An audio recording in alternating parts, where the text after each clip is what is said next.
Hello everyone, I'm William the Storyteller, and I'm here to guide you into a peaceful rest tonight. Before we begin, take a moment to like this video and subscribe to the channel. It really helps. Also, let me know in the comments where you're watching from and what time it is for you right now. The first thing I noticed about Elder's Cross was the silence underneath the wind. Not absence of sound, but a heavy hush that blanketed everything, as if the village itself held its breath. It began when I inherited the home from my uncle.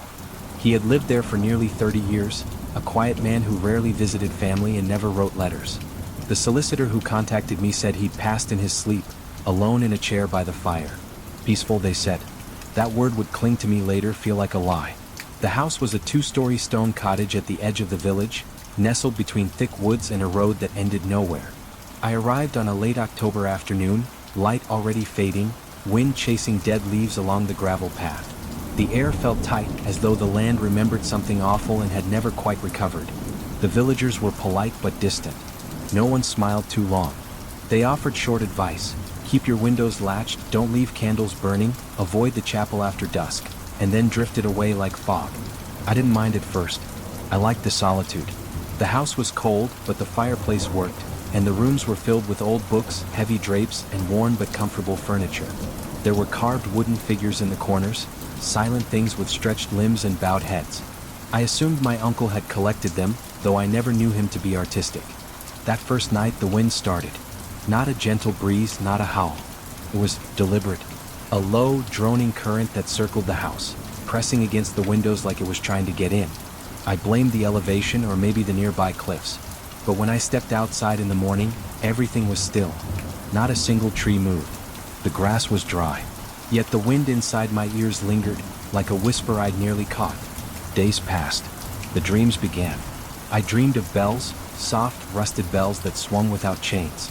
I walked down hallways that changed behind me. I saw people with their backs turned, unmoving, hands clasped behind them. Always in the dream was a figure with no face, watching me through gaps in doorways, windows, mirrors.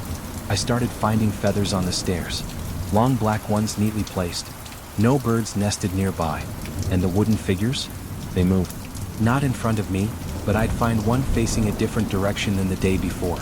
One morning, I found a small one on my pillow, its wooden head resting against my temple. The village shopkeeper, a thin woman named Agatha, said little when I asked her. Only looked at me for a long time before saying, "You'll want to leave by the first frost." "What?" I asked. "Because that's when it calls." On the 7th night, I woke to find the fireplace roaring, though I hadn't lit it. A smell filled the room, earthy like wet soil and ash. I followed the scent upstairs into the attic. The door was open. I don't recall ever opening it myself. Inside, beneath the single beam of moonlight, sat a chair. And in it was my uncle. Only he wasn't breathing. He wasn't even whole. Just his coat, his boots, and the outline of where a man should be. I turned to run, but the door slammed shut. The wind screamed behind it. And then came the whispering. Not from one voice. From dozens, hundreds. They murmured in unison, not language, but rhythm, like prayer in reverse. I closed my eyes. When I opened them, the chair was empty. The wind had stopped. The door creaked open by itself. I fled the attic. But from that night on, the house watched me. Every window reflected things that weren't in the room. A man in the mirror who mimicked my gestures wrong. A face in the kettle's reflection. Sometimes I'd hear footsteps circling the outside of the house, but they never reached the door. Then the bells returned, audible now, not just in dreams. Faint and metallic, swaying in the air, though nothing visible moved them. I spoke to a villager named Howard, the only one who offered any real conversation. Over tea, he explained. Elder's Cross was built over a fund. The ground is old, older than us. Some say the wind you hear is what's left of a voice, something that was buried and won't stay quiet. What kind of voice? I asked. He stared out the window. One that remembers, one that wants to be known again.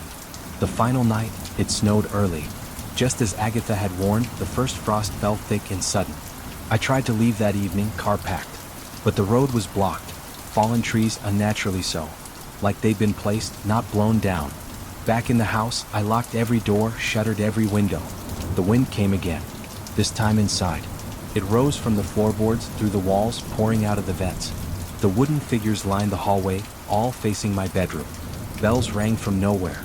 My uncle's voice echoed from the fireplace, not speech, just a low moan. And then, silence. A knock came at the door. 3 slow knocks. I stayed frozen for minutes. Then a voice called from the other side. A child's voice. So familiar. Let us in. We're cold. I didn't move. Another knock. Please? You said we could come in when the frost came. I never said anything. I never opened the door. I stayed up until dawn. When the light came, the knock was gone and the wind had died. But the front step was covered in footprints, bare, small, leading in circles. Feathers lay in a ring. I left that morning, abandoning the house with everything inside. I never went back. I changed my number, burned the coat I wore that night. But the wind followed. Some nights, even now, I wake to hear it brushing past my window. A low hum like someone breathing through their teeth. I've moved twice since. Doesn't matter. The first frost is coming again. And I heard the bells yesterday. They found me.